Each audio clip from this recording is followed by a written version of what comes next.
예, 우리가 그동안에 마가복음 시작해서 15장까지 끝냈습니다. 그래서 오늘은 한 장이니까, 어때? 마음이 좀 어때요? 조금, 이거 좀 집중하기가 좀 좋을 것 같아요. 오늘 16장의 이제 내용은 예수님께서 먼저 부활하심, 1절부터 8절까지 부활하신 그런 모습이 나오죠. 여기, 먼저 세 여인이 있는데 막달라 마리아, 또 야고보의 어머니 마리아, 또 살로메. 살로메는 야고보 요한의 어머니라고 그랬죠. 가서 예수께 바르게 하여 향품을 사다 두었다가 안식 후 첫날 매우 일찍이 해 돋을 때 그 무덤으로 갔다고 그랬습니다. 안식 후 첫날, 바로 우리가 생각하는 지금 일요일. 그들은 토요일, 금요일 저녁부터 토요일 저녁까지가 안식일이고 그 첫날이 바로 주일. 그래서 오늘날 우리가 이렇게 주일에 예배 드리는 것은 부활 사건 때문에 그렇습니다. 부활.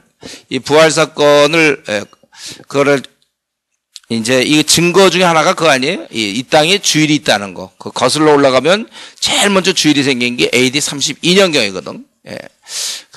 예수님이 부활하시고 난 다음에 원래 이 유대인들은 안식일을 철저히 지켰고 안식일을 지키지 않으면 죽였어요. 그럼에도 불구하고 이게 일요일로 바뀔 수 있었던 것은 부활 사건 때문에 그렇습니다. 그리고 그들이 말하되 누가 돌을 우리에게 굴려주리요. 그리고 눈을 들어본 적 벌써 돌이 굴려져 있는데 그 돌이 심히 크더라.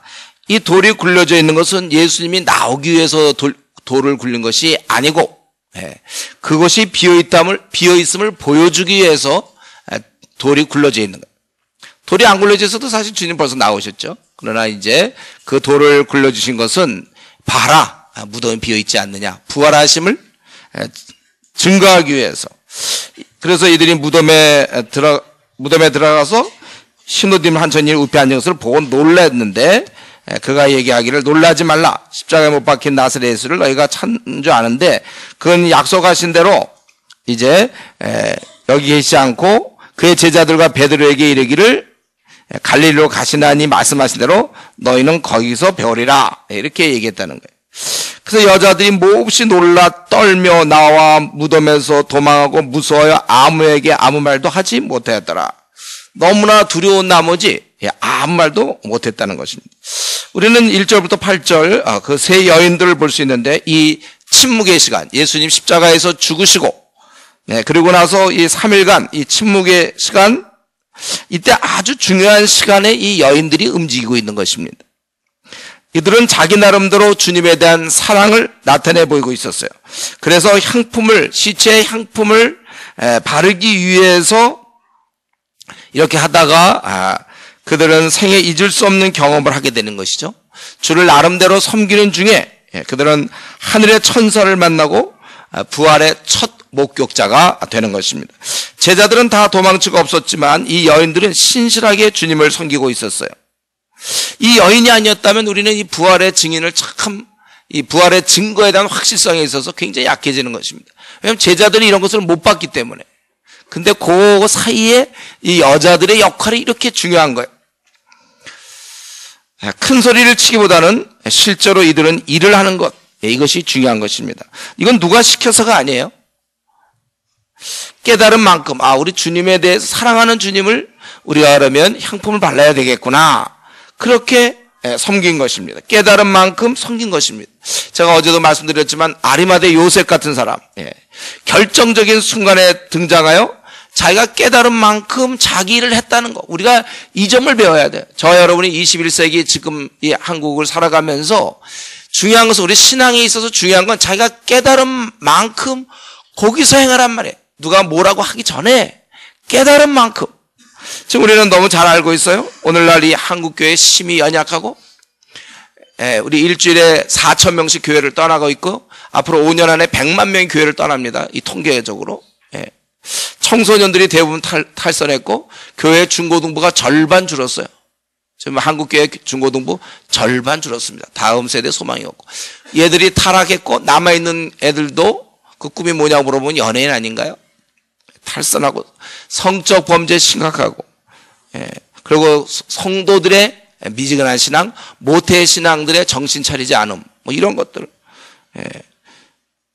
청년들이 교회를 떠나고 교계는 쇠퇴하고 이걸 일으켜 보려고 선교단체가 우리 70년대 80년대부터 시작됐지만 그때부터 본격적으로 많이 활동했지만 지금은 이제 선교단체라기보다는 양육단체로 바뀌고 지금 세계복음화는 참 긴박한데 우리 아시아만 보더라도 기독교는 2억에 불과하지만 불교는 4억이요, 힌두교는 8억이요, 무슬림은 9억 1천만에 이런 아주 복음 전파의 긴박성, 이런 답답한 상황을 우리가 뭐 앉아서 떠들기보다는 여러분들이 이런 상황을 다 알고 있으니까 우리나라에 1,000만 명이 넘는 불교 신자가 있고 착해야 구원받을 수 있다는 카톨릭이 500만 명이나 되고 이단이 200만 명이라고 그랬잖아요.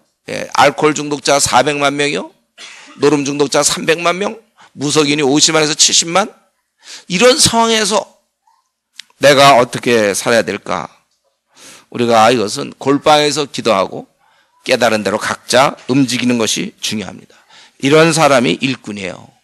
자꾸 뭐 시켜서 뭐 그런 게 아니고 자기가 정말 이 시대로는 내가 남은 요거 50년짜리 요거 너무 짧은데 요걸 내가 어떻게 쓰다 죽을 것인가?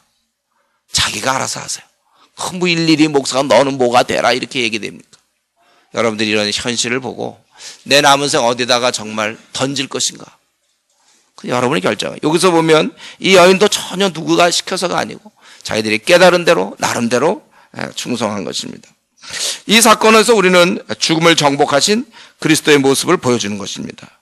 우리가 믿는 예수님은 죽음을 이기신 분이에요. 사망에 갇혀있던 모든 자에게 자유를 선포하신 분입니다. 소망 없는 자에게 우리 같은 소망 없는 자에게 하늘문을 열어주신 것입니다.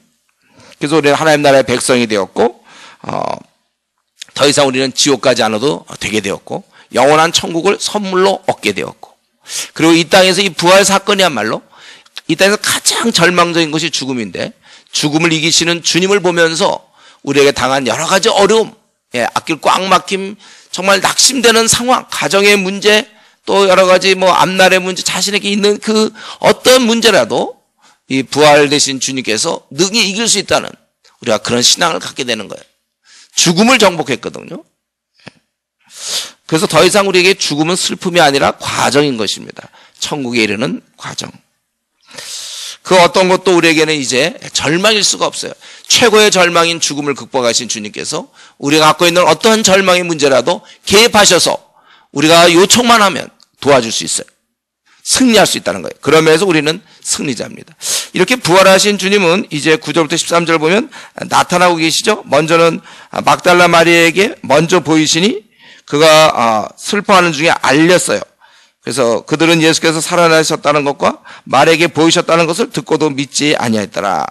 막달라 마리아가 먼저 봤는데, 그리고 이제 주님이 살아나셨다고 제자들에 가서 얘기했겠죠. 근데 그 말을 안 믿었다는 거예요. 그 함께하던 자들이 슬퍼하며 울고 있는 중에 이 일을 알렸어요. 슬퍼는 해요. 그러니까 이 말은 죽음을 믿은 거죠. 그러나 이들은 부활은 믿지 않습니다.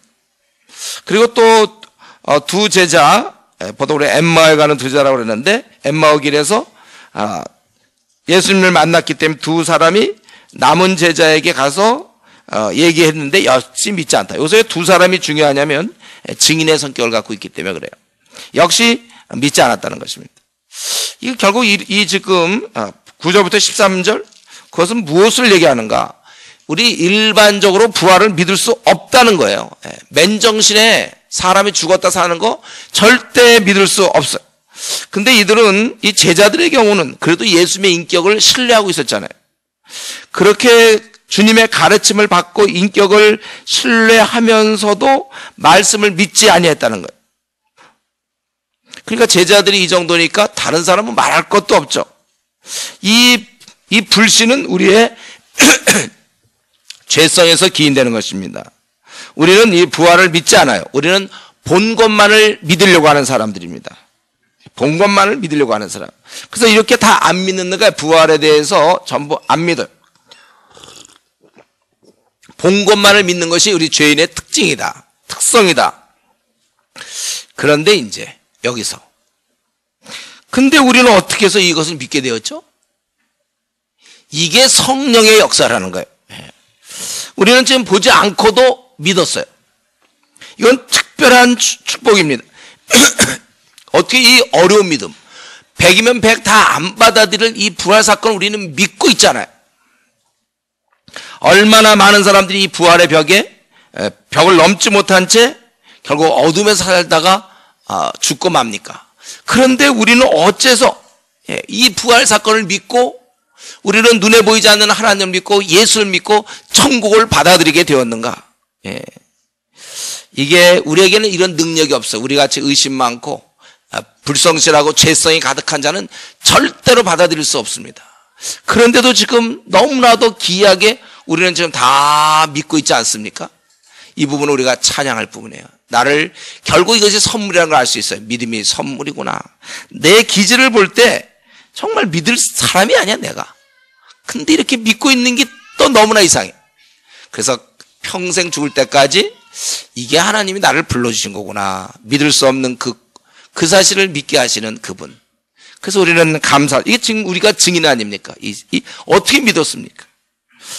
우리는 이 벽을 넘었기 때문에 이제 우리는 전혀 다른 존재가 된 거예요. 천국 백성이 된 것입니다. 깊은 어둠에 있다가 우리는 이제 천국 백성이 되었다는 거예요. 그렇기 때문에 우리는 이 놀라운 진리를 우리가 깨닫고 있고 믿고 있기 때문에 이제 그렇지 않은 대부분 사람들이 이걸 믿지 않을 거예요. 우리가 이것을 잘 써먹어야 돼요. 여러분들에게 귀한, 만약에 여러분들이 무슨 우리 중국어를, 우리 성화 형제 같은 경우 중국어를 만약에 이번에 잘 터득했다. 이거 잘 써먹을 수 있어요. 앞으로 계속 써먹을 수 있어요.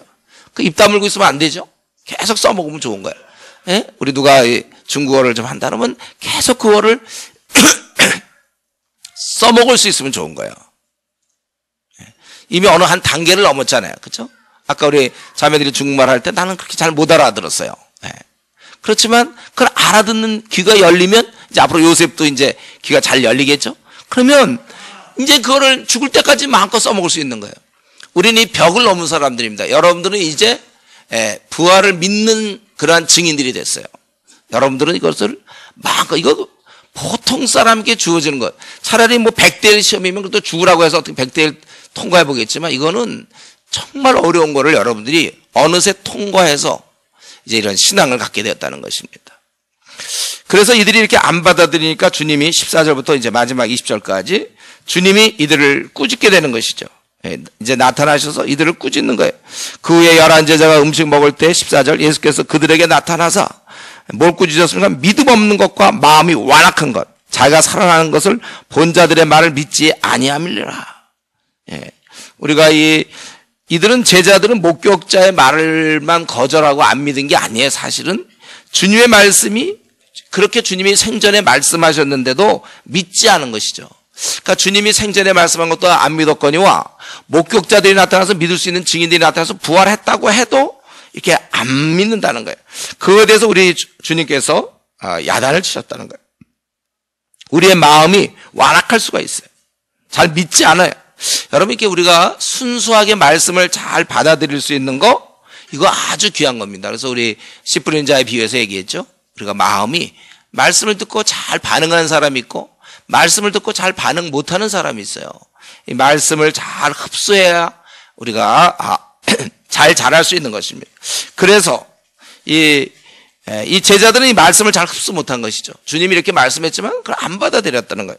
그래서 야고보 선생이 야고보 1장 21절에 그러므로 모든 더러운 것과 넘치는 악을 내버리고 그 말씀을 온유함으로 받으라 그렇게 돼 있잖아요. 더러운 것과 넘치는 악을 버리고 너의 영혼을 능히 구원할 바 마음에 심어진 말씀을 온유함으로 받으라 이렇게 돼 있어요. 여기서 아주 중요한 것이 무엇입니까?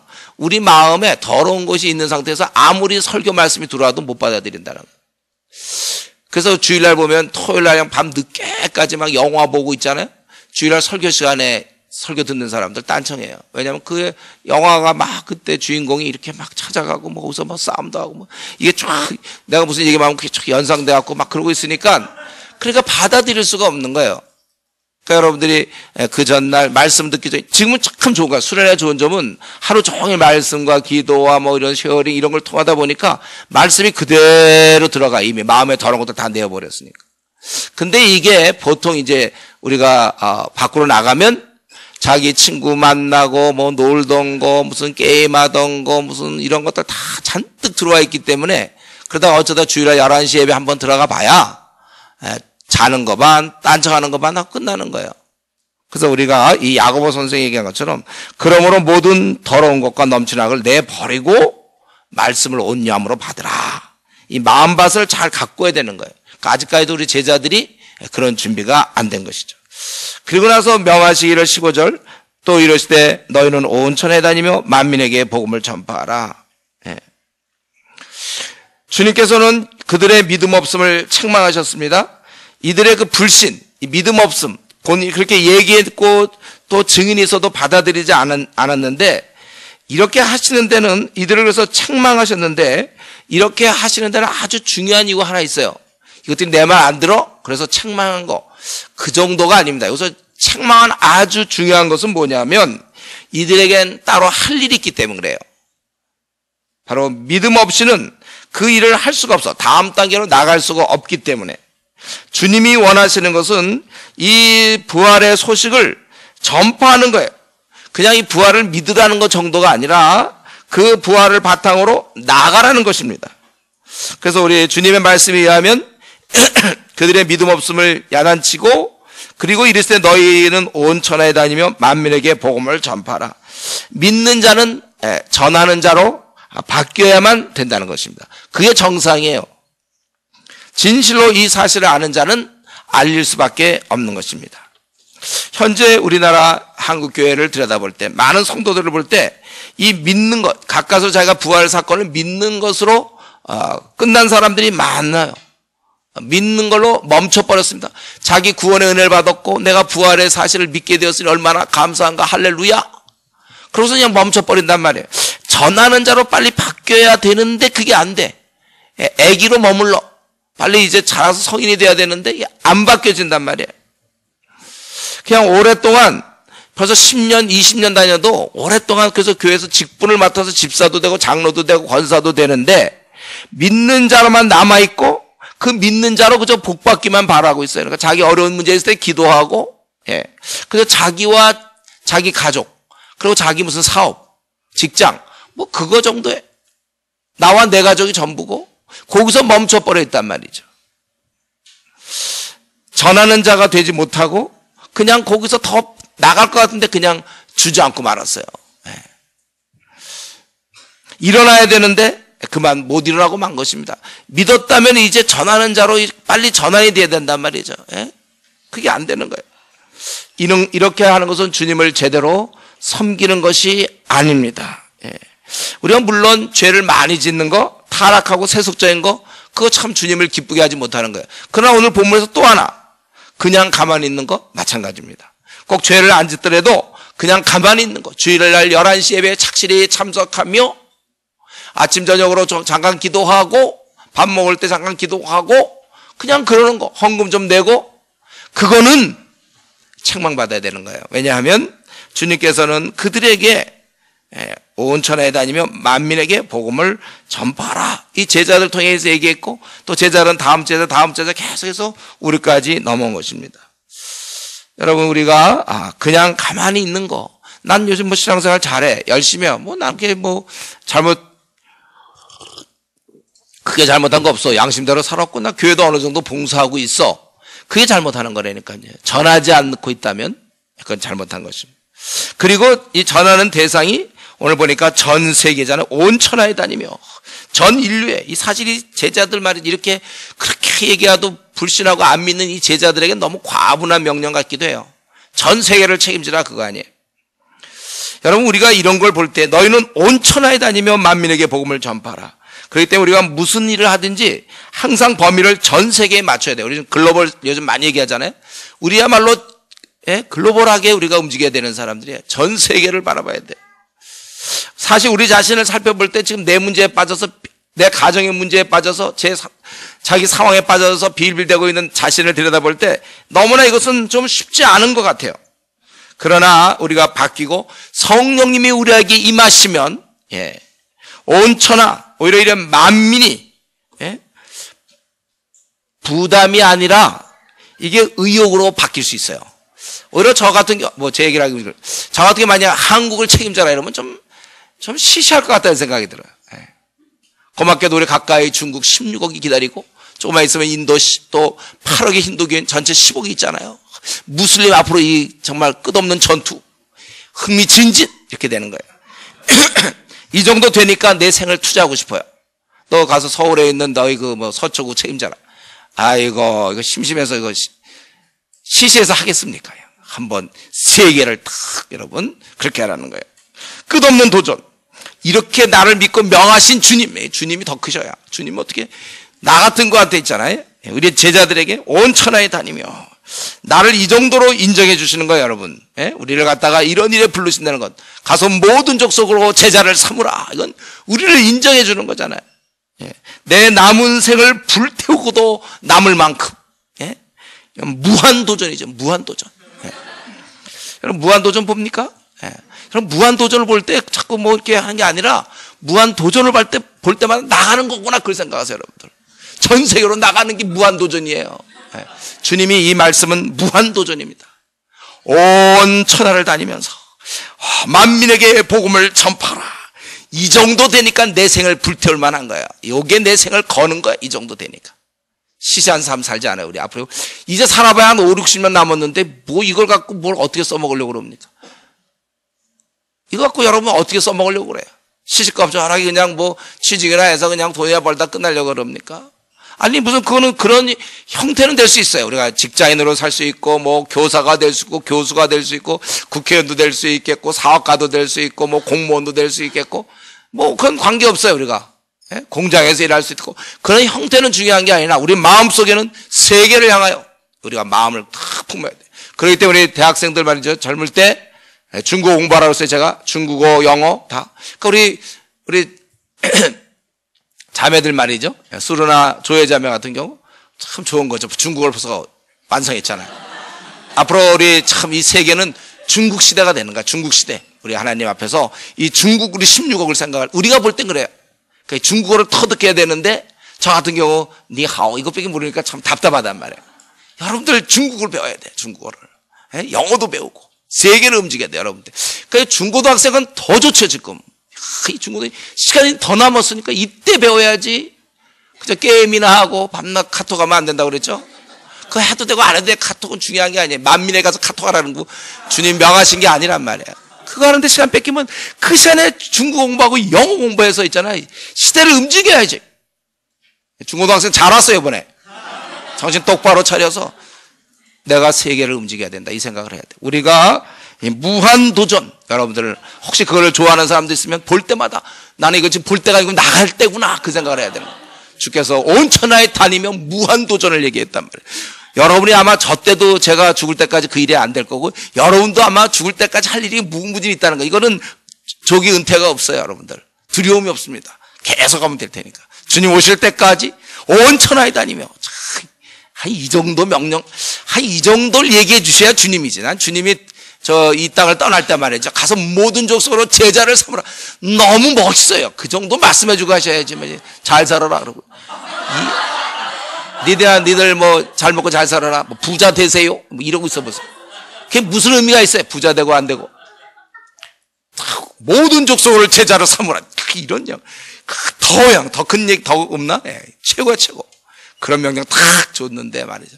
부담스럽습니다. 이러고 아니면 또 지가 스스로 결정해서 보내는 선교사가 있고 가는 선교사가 있는데 저는요, 보내는 선교사가 이미 하늘로부터 결정됐습니다. 이제 이런 거. 보내는 선교사가 어디 있습니까? 다 하는 거지. 네. 스스로 막 그렇게.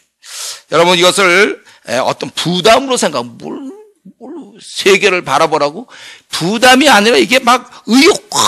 그럼 내가 그냥 많은 나라를 돌아다녔는데 지금 내가 이거 1년에 한 5개 나라 돌아다녀봐야 그럼 얼마나 돌아다닐까? 이런 생각을 해야 된다고. 의욕으로 여러분 바뀌어야 돼요. 의욕. 이렇게 복음을 전파할 때 믿는 자는 구원받게 된다. 믿지 않는 자는 정죄를 받게 되고, 그리고 이런 믿는 자에겐 이런 표적이 따르니. 자꾸 우리는 이 표적을 먼저 바라보는 사람이 있어. 그게 아니라 우리가 주님의 일을 하고 이렇게 될 때 표적은 따라오는 거야. 따라오는 거. 그걸 앞에다 둘 때 이제 아주 불건전한 신비주의자가 되는 거예요. 표적 같은 걸 앞에 둘 때. 그가 반만 그런 걸 좋아하고 있을 때, 그게 아니라 나는 복음 전파를 좋아해야 될 것이고, 그에 따라서 이건 따라오는 거예요. 그래서 내 이름으로 귀신을 쫓아내며 새 방언을 하며 뱀을 집어 올리며 무슨 독을 마시더라 해를 받지 아니하며 병든 사람이 손을 얹은 나으리라. 이런 일들이 벌어진다는 거예요. 우리가 막 이렇게 일하다 보면 실제 여러분 이런 일들이 선교지 같은 데서 많이 벌어지죠. 왜 우리나라에서는 이래. 우리가 이전에 제가 어떤 선교사님 만났는데 가서 막 눈도 뜨게 하고 못 걷는 사람 걷게도 하고 막 그런 일을 벌려요. 근데 자기는 우리나라에서 한 번도 그렇게 못했대요. 근데 이제 나가서 복음을 전하면서 막 하다 보니까 악령들과 싸우다 보니까 막 그런 역사가 있는 거야. 막 암에 걸린 사람 낫다든가 막 이런 거. 근데 우리나라에서는 그렇게 잘 못한대. 그 왜 그러냐면 우리나라 들어올 때는 이제 안식년으로 들어오잖아요. 그러니까 쉬고 있고 이제 밖에 나가서 일하니까 그 영적 전투하니까 이런 일들이 벌어지는 것입니다. 그러니까 복음 전하는 것이 중요한 것이고 이런 일들은 뒤따라 온다는 것입니다. 주의 명령을 수행할 때 복음을 전할 때 영적 싸움을 할 때 이런 표적이 뒤따르는 것입니다. 그래서 우리 보통 힘든 선교지에 갈수록 이런 일들이 많이 벌어져요. 이런 우리 보고를 많이 듣게 돼요. 막 눈을 뜨게 된다든가 벙어리인데 말을 못하는 사람이 말을 하게 된다든가 뭐 간질이 고쳐진다든가 이런 건 힘든 선교지 어려운 데 가서 그런 일들이 많이 벌어져요. 그렇기 때문에 어떤 사람들은 이런 전도나 선교, 제자 삼는 일을 하지도 않으면서 이런 능력 표적만 쫓아다니는 사람들이 있어요. 이거 참 조심해야 돼요. 여러분 우리가 가만히 있는 신비주의자가 되면 안 되고 만민에게 복음을 전파하는 중에 하나님의 능력이 나타나는 영적 권세자가 돼야 되는 거예요. 이렇게 일이 벌어진다. 너희가 복음을 전파할 때 이런 것도 뒤따라올 수 있다. 그래서 공동체에서 이런 일들이 일어나기도 한다는 것입니다. 그럼 어쨌든 우리가 이게 복음을 전할 때 반응은 거기 그 16절에 두 가지였죠. 반응은 믿는 사람 그리고 믿지 않는 사람, 믿거나 거부하거나. 여러분 이거 알아야 됩니다. 우리가 이 중요한 무한도전 이것을 할 때 반드시 대상은 믿거나 거부하거나. 그래서 거부하는 자가 당연히 있기 마련이에요. 공식입니다. 그래서 내가 전할 때 사람들이 쉽게 믿어줄 걸 기대하면 안 돼요. 그래서 우리가 토요일에 노방전도팀 나가면 한 10명이면 그저 8, 9명은 거절할 거예요. 아니면 10명 다 거절할 때도 있어요. 낙심할 거 없어요. 그러나 그 중에 또 받아들이는 사람도 있다는 거예요. 그래서 여기 보면 이렇게 전파하라. 그리고 믿고 세례받는 사람이 있고 또 믿지 않는 사람은 정죄받는다. 분명히 우리 주님 말씀하셨어요. 그렇기 때문에 여러분 거부하는 자 때문에 마음이 좀 상하긴 상하지만 너무 상하게 하지 마세요. 너무 상할 필요 없어요. 마음이 좀 상할 수는 있지만 주님께서 말씀하실 정도로 이 땅에는 거부하는 완고한 사람들이 있다는 것입니다. 그렇기 때문에 우리에게는 불굴의 인내가 필요해. 지금부터 여러분들이 쌓아놓으세요. 우리가 이제 멈춘 자가 아니라 믿는 걸로 멈추는 자가 아니라 전하는 자가 될 때 꼭 필요한 것은 불굴의 인내입니다. 인내. 최후 승리를 바라보면서 싸우는. 하나님의 도우심으로 우리가 이 작업을 포기하지 않고 계속해 나가는 것이고 이것을 우리가 계속해 나갈 수 있는 이 이유는 그 19절 20절에 있는 것처럼 바로 주님이 온 세상의 왕이시기 때문에 하나님 우편에 앉으셨다는 얘기는 이 온 천하 만물을 통치하시는 높고 높으신 만왕의 왕 만주의 주가 되신다는 거예요. 그분이 왕이시기 때문에. 근데 그 왕께서 여기 20절 제자들이 나가 둘이 전파할 때 주께서 함께 역사하사 도와주신다는 거예요. 우리는 이 일을 사실 할 수 없습니다. 온 천하를 다니면 만민에게 복음을 전파하는 것은 우리의 그 사이즈에는 맞지 않는 거예요. 이게 사실은 주님의 사이즈에 맞죠. 주님은 온 세상을 다스리니까. 그런데 우리가 이 일을 할 때 가능성 없어 보이지만 그래서 거부하고 비난하고 이렇게 배척하는 사람이 많아서 우리가 지치게 되고 낙심하게 되고 힘이 들고 접고 싶지만 당장 열매가 보이지 않아서 중단하고 싶지만 그러나 우리 예수님께서 도와주신다는 사실을 우리가 기억해야 되는 것입니다. 우리는 결코 주저하지 않아요.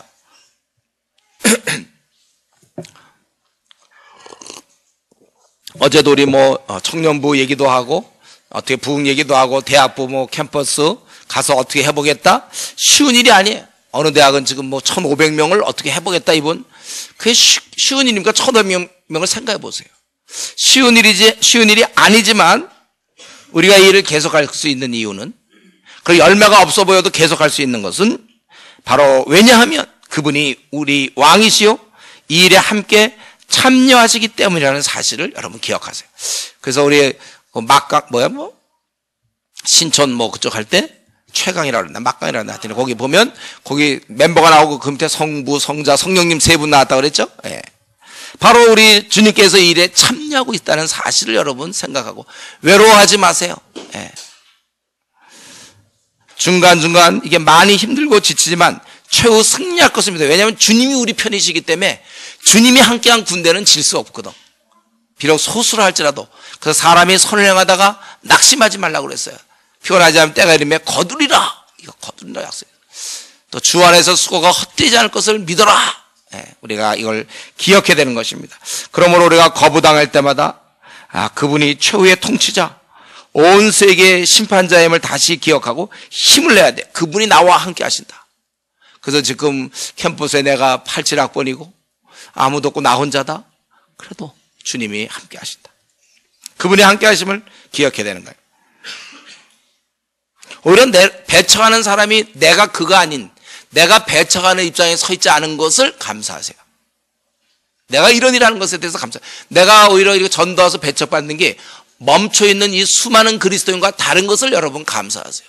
주님의 말씀에 순종하고 있다는 사실에 대해서 감사하세요. 많은 사람은 불순종함으로 편할지 몰라요. 당장 육체는 누구한테 배척 안 당하니까 가만히 있고 자기 시간 자기가 쓰고 있고, 우리는 시간을 내서 토요일마다 막 복음을 전하고, 또 형제들 자매들은 캠퍼스에서는 막 복음을 없는 시간, 그 시간을 내서 전할 때, 그리고 배척받을 때 내가 배척하는 사람이 아닌 것을 감사하고, 내가 가만히 있는 사람보다 복된 사람임을 감사하세요. 나는 지금 주님의 명령을 수행하는 중이라는 사실을 여러분 감사해야 되는 것입니다. 여러분 기억하세요. 그분은 이 명령을 내리시곤 그 다음에 어떻게 하셨습니까? 그리고 떠나셨어요. 다시 왔다는 얘기가 없죠? 다시 와서 야 미안해 내가 참 착각했다. 그래서 이 복음 전도의 명령을 취소하거나 아니면 하늘에서 천사를 보내서 철회하거나 하지 않았어요. 여전히 지금도 이 명령 그대로인데 다만 사람들이 이 명령을 그냥 약화시키거나 다른 생각하는 것이죠. 또 우리 주님께서 복음을 전하면 사람들이 다 잘 받아들일 거라고 말씀하신 적도 없어요. 그렇게 약속한 적도 없어요. 믿는 사람이 있고 믿지 않는 사람이 정죄를 받는다. 그렇게 분명히 얘기했습니다. 그렇기 때문에 우리는 그분의 종으로서 성과가 있든지 없든지 그분이 명령하셨으니 그 결과가 어떻든 그냥 할 뿐입니다. 그래서 바울 사도도 그랬잖아요. 때를 얻든지 못 얻든지 말씀을 전파하라. 때를 얻든지 못 얻든지 기회가 되든지 되지 않든지 상황이 좋든지 상황이 좋지 않든지 네 환경이 어떻게 되든지 간에 너는 힘써 말씀을 전파하라. 디모데후서 4장에 그렇게 얘기했습니다. 그렇기 때문에 우리는 오늘 이 말씀을 보면서 우리가 마지막으로 우리 마음에 정리하는 것은 이렇게 하는 것은 따지는 것이 아니라 그냥 하는 것이구나. 이전에 우리 CCC가 그 세 가지 있었잖아요. 뭐였어요? 세 가지. CCC 했던데. 단순, 과경, 무식. 이거 굉장히 좋은 표현이었어요. 단순, 과경, 무식. 그냥 가는 거예요. 여러분 우리가 이런 일은 그냥 하는 거예요. 자꾸 따지지 말고. 그냥함 한번 따라해 보겠습니다. 그냥 하는 거예요. 뭐 자기가 무슨 이유가 뭐 많이 많습니까? 그냥 하면 되는 거예요. 때를 얻든지 못 얻든지 너희들은 항상 전할 뿐이라는 것입니다. 여러분 이렇게 무식하게 그냥 하는 거. 이제 우리는 오늘 수련회를 마쳤습니다. 이제 오늘 하고 마치게 되는데 여러분 그동안 우리는 이제 주님의 믿는 것에 대한 도리를 깨달았고 정리 안 돼 있는 자신을 정리하고 주님 앞에 우리 자신을 드리기로 이제 마음을 정했어요. 그러나 여기서 멈추면 안 되고 이제 이것의 열매는 여러분이 이제는 이렇게 전파하는 자, 믿는 자는 전파하는 자로 바뀌어야 되는데 과연 그 탈바꿈에 여러분이 성공할 수 있기를 바라요. 그래서 우리 이제 이런 큰 부활을 깨달았던 우리들, 죽었던 몸이 다시 살았던 이 부활, 이런 부활을 믿는 게 우리가 진실이라면, 이게 참이라면 좀 영원히 죽어있는 자를 우리는 그들도 부활에 참여시켜야 되는 것입니다. 부활에 참여한 자는 부활에 참여시켜야 되는 것입니다. 이 일에 여러분의 남은 생을 기꺼이 드릴 수 있기를 바랍니다. 기도하겠습니다.